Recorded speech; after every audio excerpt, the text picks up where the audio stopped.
Hi everybody, we are back and ready for winner side action here. This is the 2014 U.S. Bar Table Championships brought to you by CueSports International and by Bad Boys Billiard Productions. This is live on the action report from the Grand Sierra Resort in Reno, Nevada. Ken Shuman here for TAR, and we have winner side action here. We've got a really tight lag right here. Okay, let's see if they can judge this on their own. Hold on.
All right, that lag was too tight to call, so they re-lagged and Warren won the lag. And sorry for the interruption, everybody, but nevertheless, there are 4 undefeated players left. The 2 you're going to see right here. The other 2 are John Mora and Shane Van Boning. They are underway on an outer table, and we do have a view of the beads for that match. I just don't know who's on what side, but as soon as we can maybe figure that out, we can keep you updated on that score.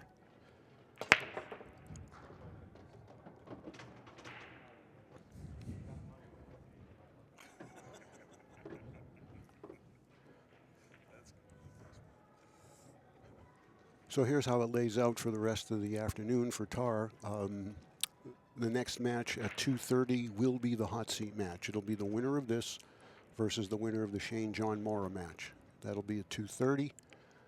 And then at 4 and at 5:30, we'll have one loss side action for you, players to be determined. And we'll try to get an update a little later on for you on when the semis and the finals are. To be honest with you, I just don't know how many players are left on the one-loss side, but you can find that out by just checking ctsondemand.com. Once again, on behalf of everybody here at the Action Report, we want to thank you all for joining us here again today. And we do appreciate your great patronage and support. Warren is very, very tight on this 4-ball. I think he can get there. He might be able to spin it in with some right. Yeah, he was.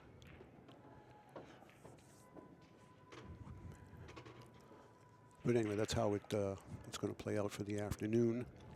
Hot seat next, and then two on the one-loss side. And we'll try to get you an update later this afternoon on the tail end of this. 9-ball starts tomorrow.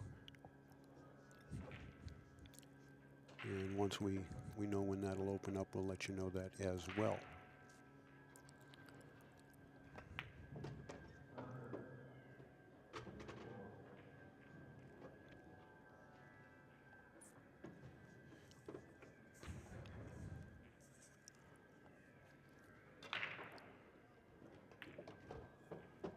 If anybody is just joining us for the first time today, or you weren't with us yesterday to hear the rules of play, I'll describe them very briefly for you here while Warren takes care of these last 2 balls. And it's a rack your own format with an alternate break. Got to rack the 2 and 3 in the corners. 10 does not count on the break if made in any pocket. 3 foul rule is in effect. Push-outs allowed following a legal break. A legal break is make a ball or 4 balls to the cushions. If that doesn't happen, it's a foul. It's ball in hand. The 10 doesn't count on the break in any pocket. It'll spot immediately. And the most important rule here, of course, is this is call ball and pocket 10 ball. Obvious shots don't have to be called, but anything like a banker or a combination is not deemed obvious. It has to be called. Should the player miss the ball they're playing in the intended pocket and it goes in some other pocket, the opponent has the option to shoot or pass it back. And the same applies if the intended ball is missed and something else goes in. The incoming player would have the choice to accept or pass it back. You can only call one ball per shot, by the way. So there you have it. Warren broke and held serve. And this is Eagle Eye, Jayson Shaw from Glasgow, Scotland. Truly one of the new fastest rising young guns on the Pro Tour. And regrettably, he lost his cue ball there and gives Warren a wide open table, with the only difficulty being probably the 4 ball.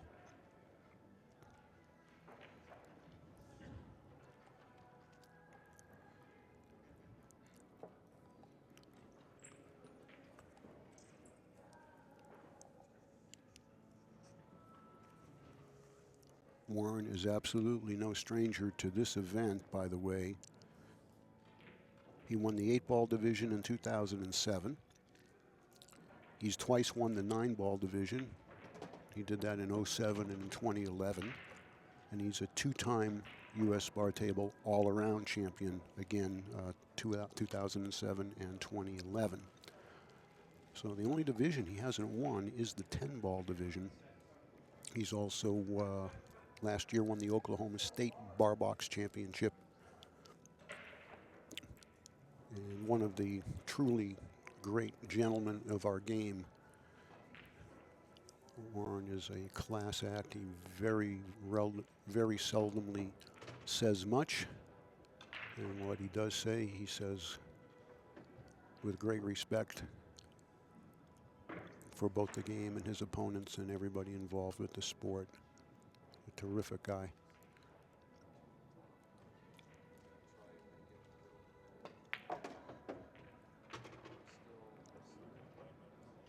Well, that actually helped a little bit. Now the combination plays a little bit easier, and he'll be able to keep the 4 ball right there by the 9. He pointed to Jayson and told him, I'm playing the 9. Now, even though it looks like it's obvious, what else would he do? By rule, he does have to call it. And should he have not called it and made it, that's not a foul, it's just a loss of turn.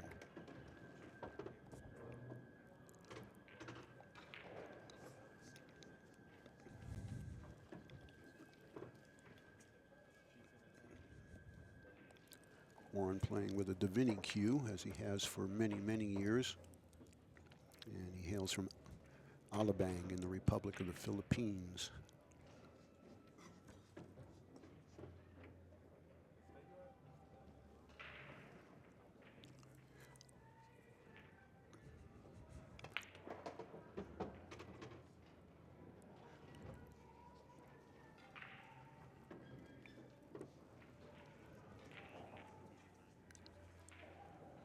One of the things that makes Warren such a great player is that he has the same pre-shot routine on every shot, regardless of the difficulty or the ease of the shot. His mechanics are solid.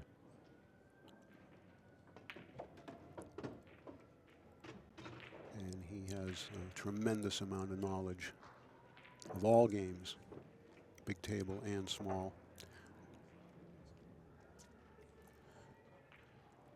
So Jayson scratch on the break turns into a win for Warren, and it's now 2-0 in a race to 7.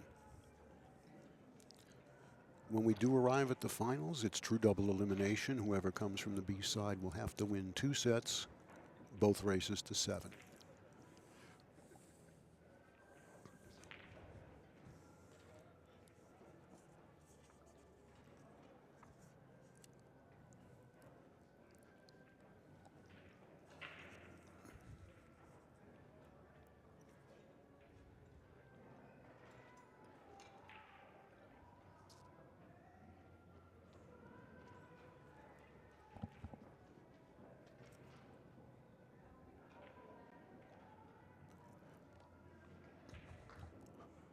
You can see the 2 and 3 racked in the corners. That is required, and they're using the magic rack, which is also required. Nothing yet. And a nice opportunity for Jayson to get one back. The 310 is just sitting there for the taking. The 2 is in front of the hole. I would say this will be over in about 45 seconds. Jayson is one of the quicker players that we have nowadays. And he's really enjoyable to watch when he gets into a rhythm. If there's maybe anything that he'll need to work on as he continues to build his career is maybe to be a touch more patient at times. But it does work well for him. And he gets that one back on Warren's break. And now he's got a chance to even things up here, down 2-1. And breaking in rack number 4.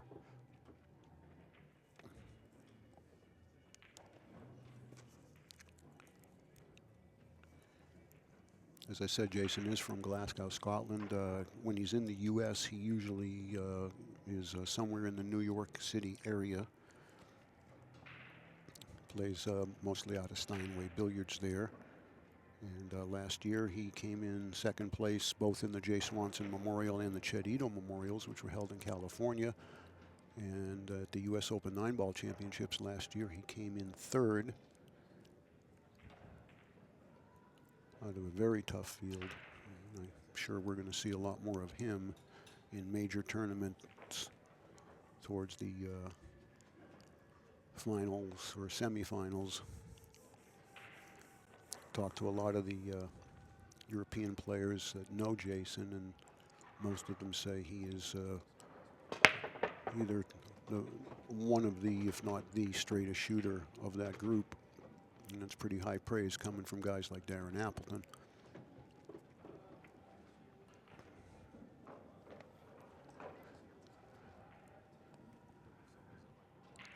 All right, here's where he wants to make a good decision and play safe. No need to go for anything there. And that's well executed. Warren can get to this, I think, at least with a kick behind it. He can also come 2 rails to the right of the 2-ball as you're looking, and that's probably the preferred way to go to get separation and maybe have a chance to hook Jayson back.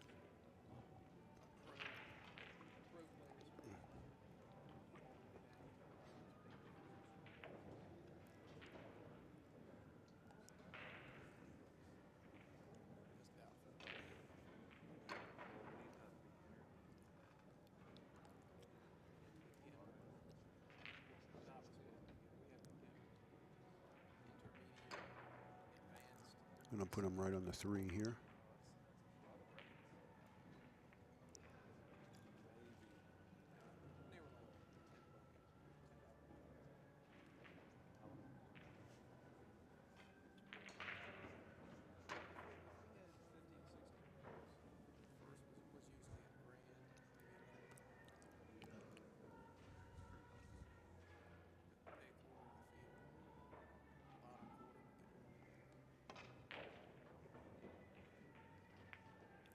That's exactly what the doctor ordered for Eagle Eye. He has himself a ball in hand and just has to get good on the 3, and everything should set up well for him from there.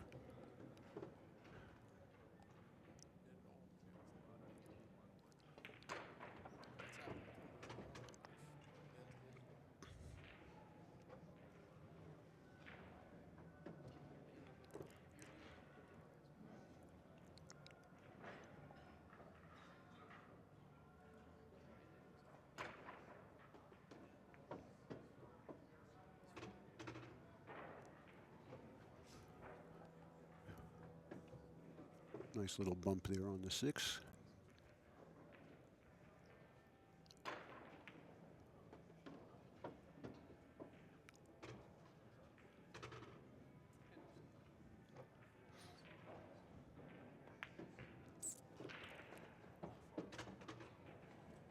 Okay, I can give you a score on the Van Boning-Mora match because Shane just slid a bead, and Shane is trailing John Mora 4-3, and Shane is breaking.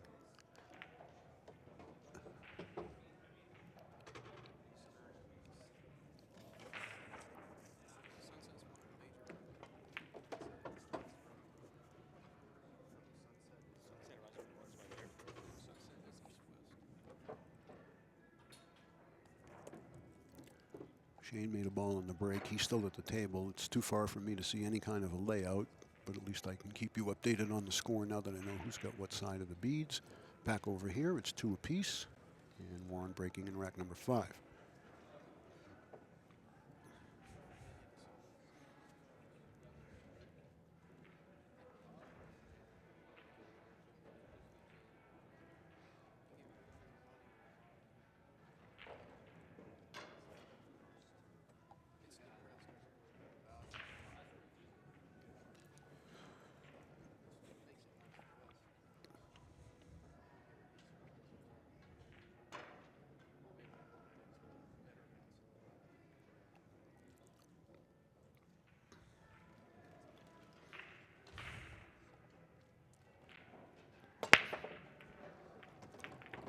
Both second row balls into the side pocket. Controlled the cue ball pretty well. And he's looking to see if that one will go by the 6 ball. And I believe it does.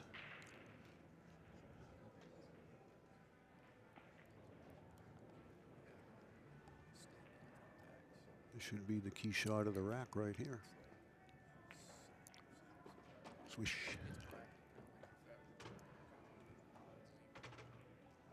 Okay, he just wants to take care on his angle on the 3, where he will not have to mess with the 7 ball to go from the 3 to the 6. Several ways to do it. Most likely just follow it off the long rail.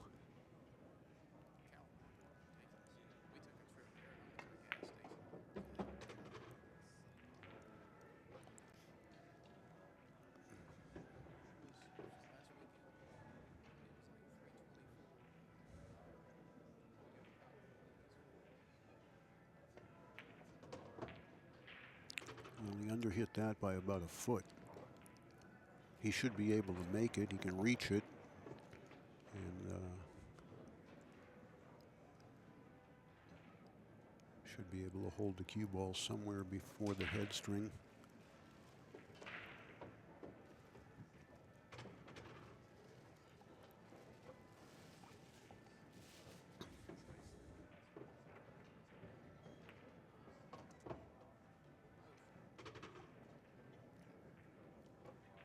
He's got a great feel for the cue ball, Warren does.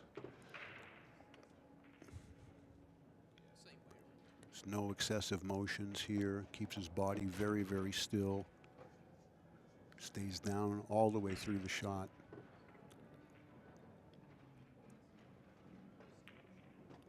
And with that, he takes the lead in the match, 3-2.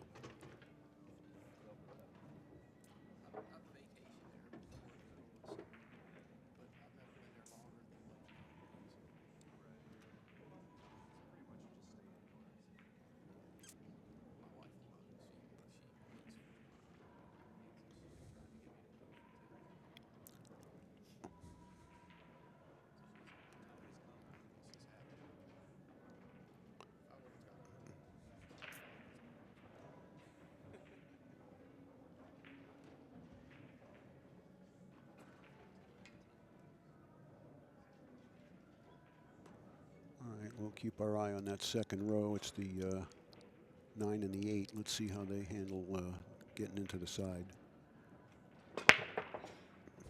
Made the 8. One got kicked in.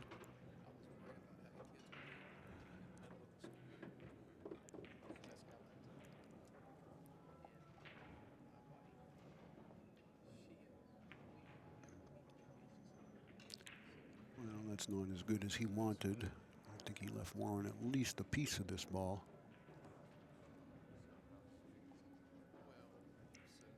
But did you notice how quickly Jayson got right up there and he just made up his mind and played the safety?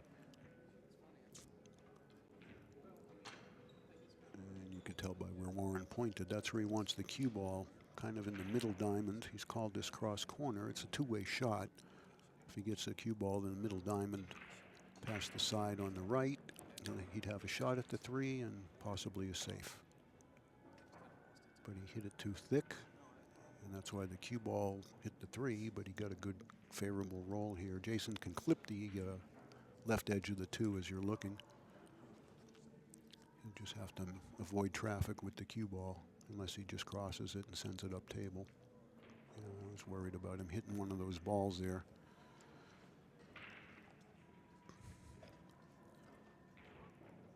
And on a bar box, this ball, he's going to shoot this every day.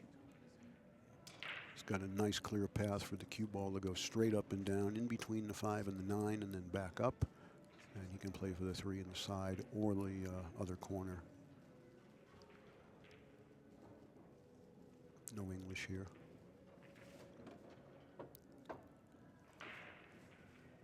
Nice speed there, Warren.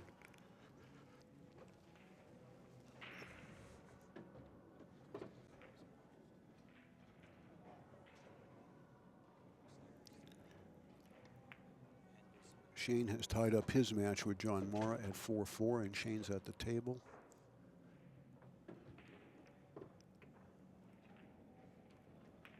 Remember, the winner of that match plays the winner of this match next, and that will be for the hot seat.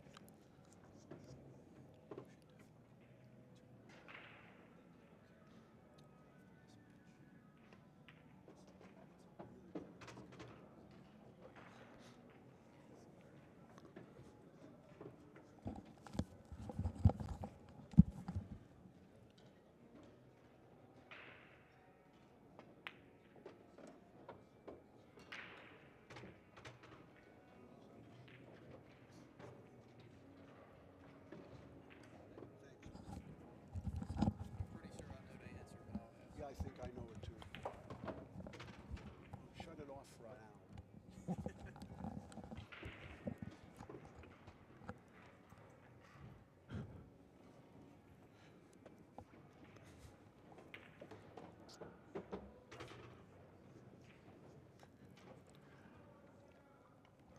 Watch how still he stays here. It may have looked like he came up, but the cue ball was well away before he did that.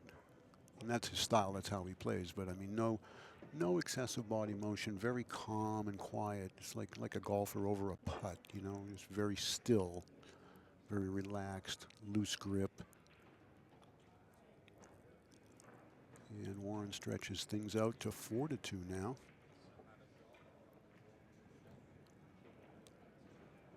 You see Jayson in the corner there. He's talking to Scott Frost and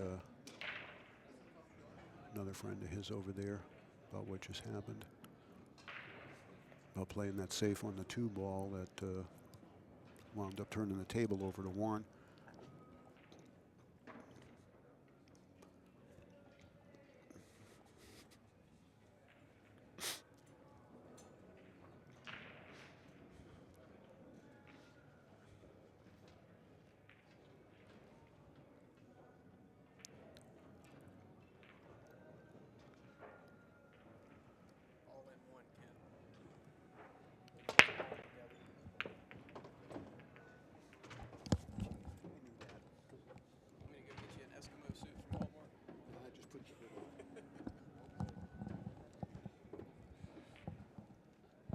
No, you know what we decided? We need an awning. We need an awning canopy. Would you work on that for us? Yeah, I'll be right back. Okay.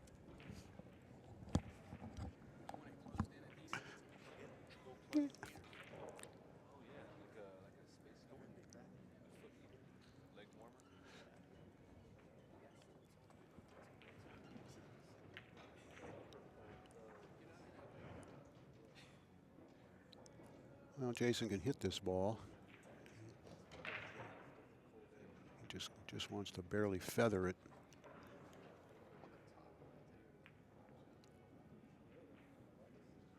But unfortunately, he let Warren see the whole ball. Warren's got several options here for safe. If he can bank it past the 3, he'll do that.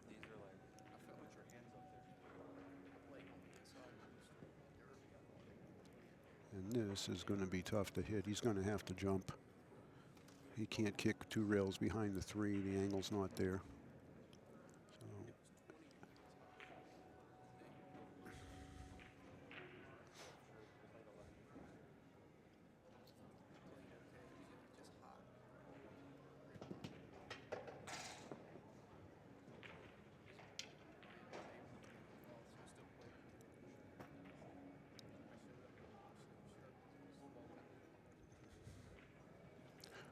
He's called this cross side.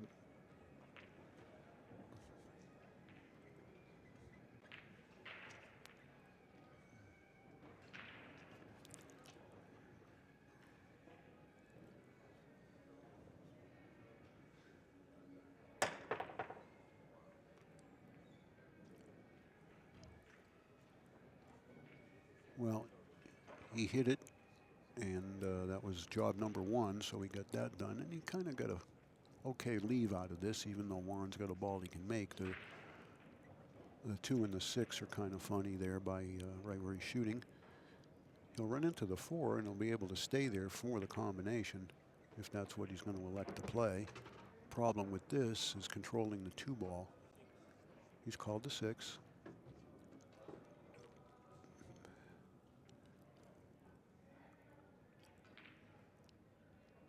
And 2's going somewhere near the 310.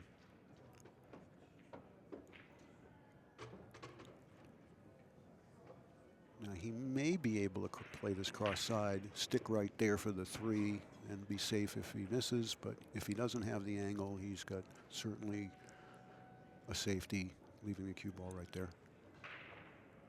Not sure he's got the angle for the bank. Oh, he let the cue ball get away from him. And Jayson can surely hit the 2. He's got to shoot over the magic rack. Well, maybe he can remove it. Yes, it looks like he can, and I don't blame him. I mentioned this before, and I just don't understand. I'll get it.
Overcut it. It might have been the fact that he was putting a lot of inside on that to hold the cue ball that might have deflected off his cue a little bit and caused the overcut. But Warren was not happy. I mean, he had a big opportunity there. He wins that rack. He's got 3 games clear on Jayson. And that was a nice smart shot there too by Jayson to clear that 8.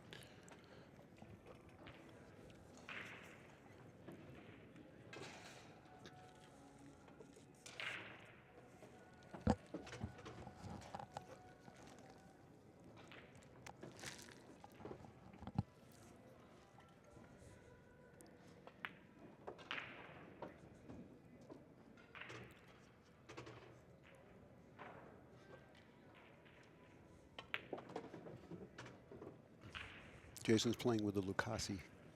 I think it's a hybrid rather than a custom. No, yeah, it's a hybrid.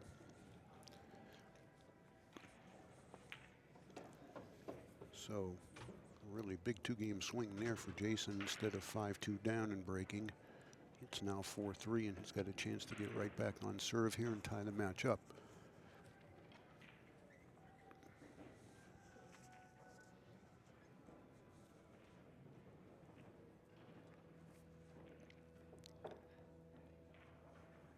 No change in the score with Shane and John. Well, it's 5-4, Shane, and it's been that way for the last 5 or 6 minutes, so they must be having a bit of a battle in this particular rack. But these races to 7 go awfully fast. I mean, you know, you get to 4 or 5, and you're already smelling the finish line, and that's why that was such a big rack right here for Warren to get. Jayson can grab this one and tie things up. It's a race to 3, and it's anybody's game.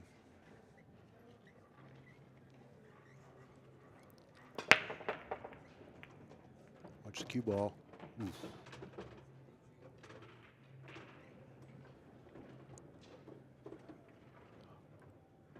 Oh, a 4 is ugly. I wonder if he can spin into the 3-ball cluster here with a lot of right-hand English.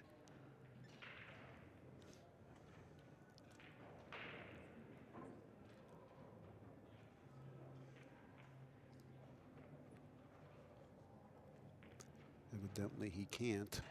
As you can see, it's just too far away. He'd have to load this up and actually overcut it a little to thin it out, but he could do that with the 7 there. And he tried to. Did he do it? Oh, that was terrific. Nice shot. That was as well executed as any shot so far today. Really nice. Now the 8's still going to be a little tough to get to. I mean, he's going to wind up having to take a little angle on it. That's what he's looking at right now. Looking at where he wants to be for the 8.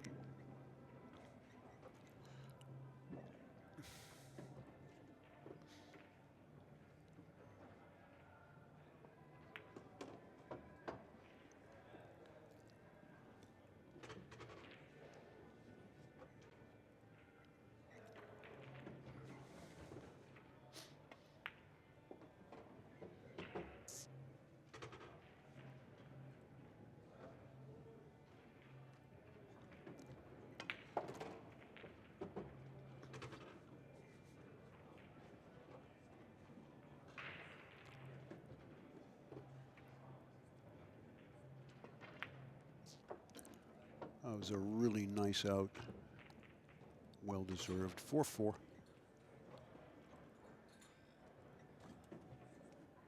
Shane got out, and he is now 6-4 ahead, and John Mora is breaking.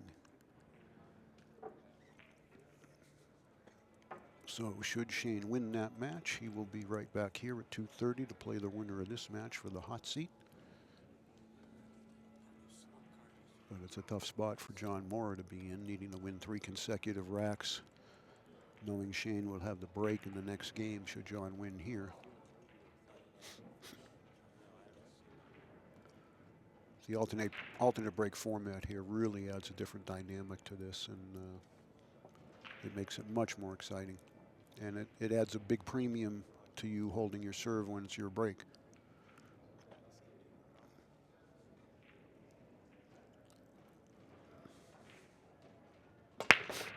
8 in the side.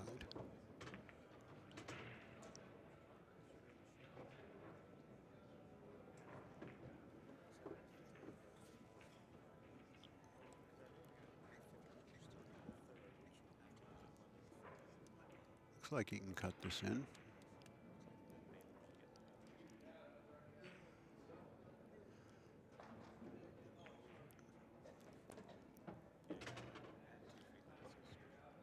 Cheated the pocket and hit it on the fat side intentionally so he'd slow the cue ball down a little bit. And those are the little things that these guys do that lesser players would probably just, and not me trying to be condescending when I say lesser players, but someone not at this level might just be content to make the ball. But if you want to continue to run racks, you've got to do things like that.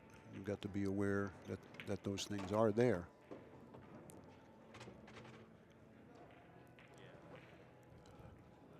The 9 will pass the 10 in the lower right. So I don't see much in the way of obstacles here. The 5 lays good to come 2 or 3 rails for the 6 from just about any angle. And straight in on the 6 would be fine, and then he'd wind up straight in on the 7 in the same pocket as the 5 will go.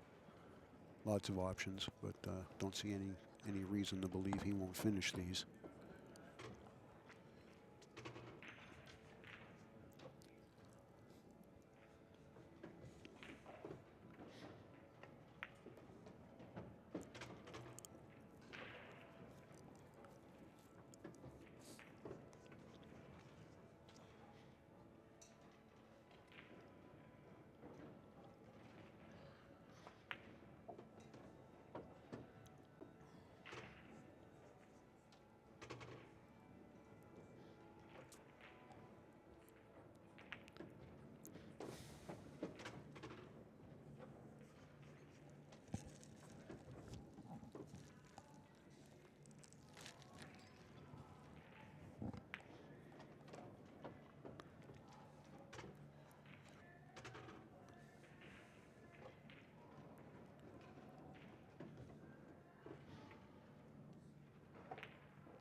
Nice work there by Mr. Kiamco, and he takes a 5-4 lead.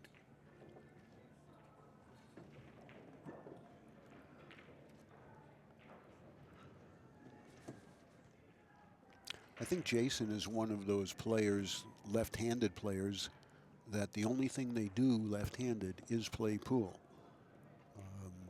For example, Sean Putnam, big guy, left-handed player, great player.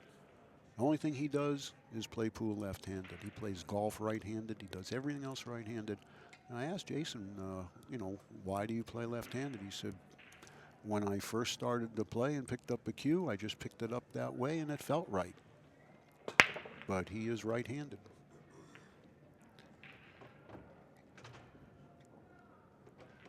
He's got a little 1-6 combination here to get him going. And then the 4 is going to be a little problem, but the 2 and 3 are laying well to open it up. I'd rather open them off the 2 because the 3's out in space. Just makes it a little bit more likely that you're going to get a good shot. You'd like that to keep coming just a little more, and that's really nice. Now he's just got to decide which ball he wants to run into and where he wants to stay for the 3.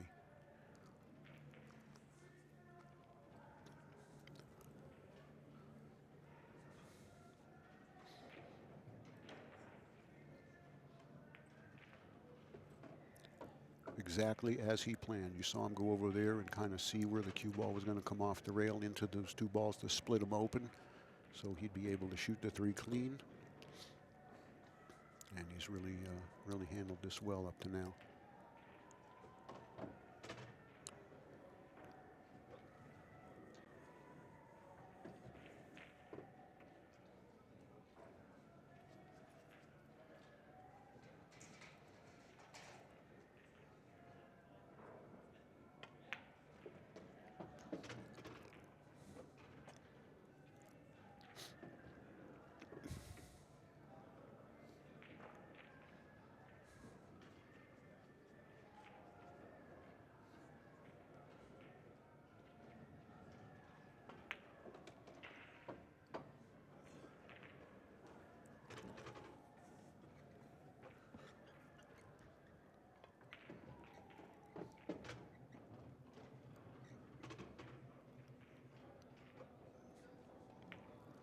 Well, this is turning into a really interesting and exciting match.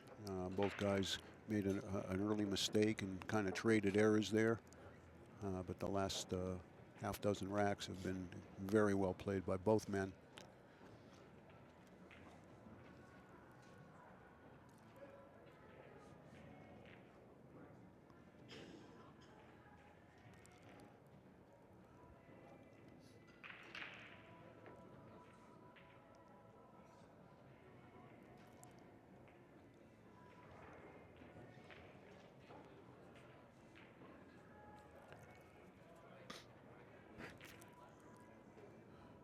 Shane's at the table, leading 6-4. I can't see the table because there's too many people crowded around it, but he is at the table.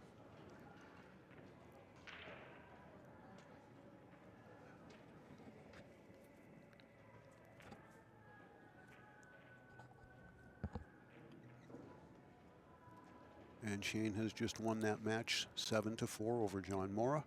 John goes to the B side. Shane comes over here to the Tarp Arena for a match at 2:30 against the winner of this match, and that will be the hot seat match.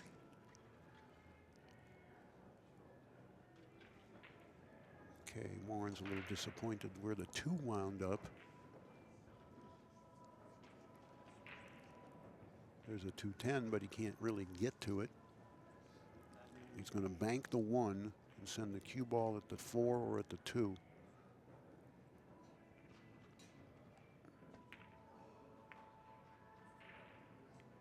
He got away with that. He was very lucky there. The ball hit the point and kind of died. Jason's going to jump this and play it in the side.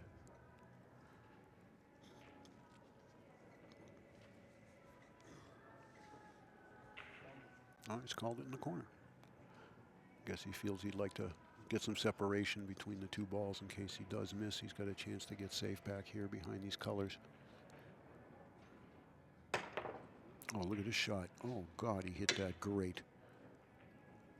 That's kind of robbery there to hit a ball that good, not have it go. A little softer, it might have fallen, but Warren had a big opportunity here. Be the first to the hill.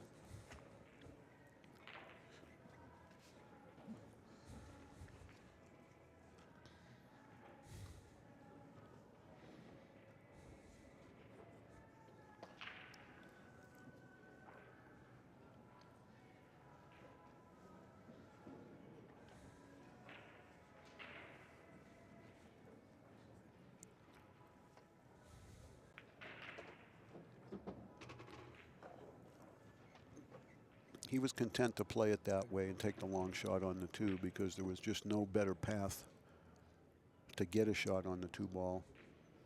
Like I said, the distance really isn't an issue here for players of this caliber.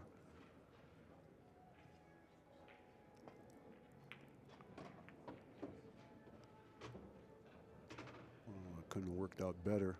Jayson kind of threw his eyes up in the air after that one.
Well, you can see the score there at 6-5 Warren.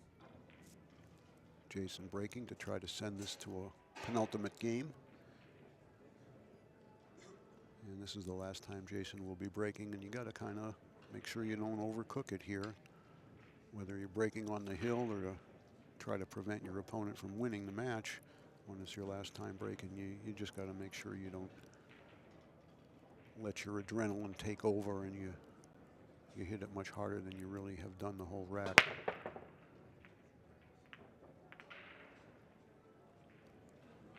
And I think his speed was fine there. He just couldn't get a break.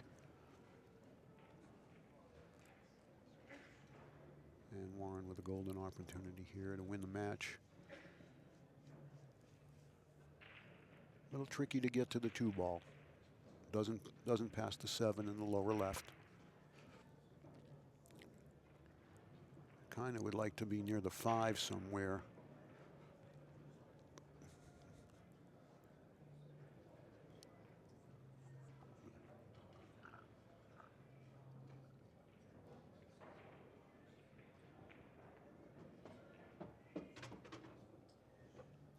And it came up a little short.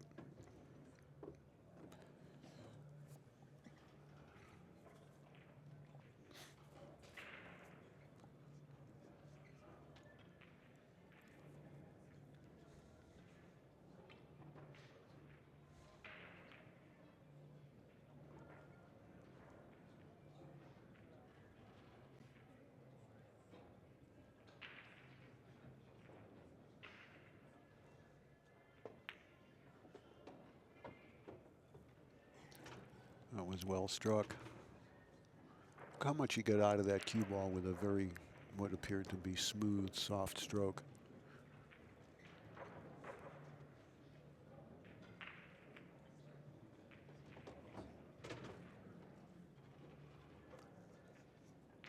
I just want to make sure that he gets the angle on the 6 where he can come one rail across.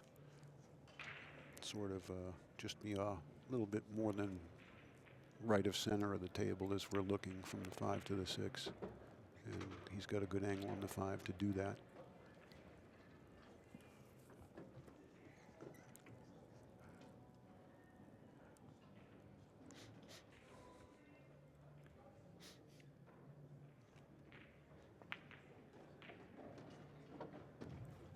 That's pinpoint perfect right there.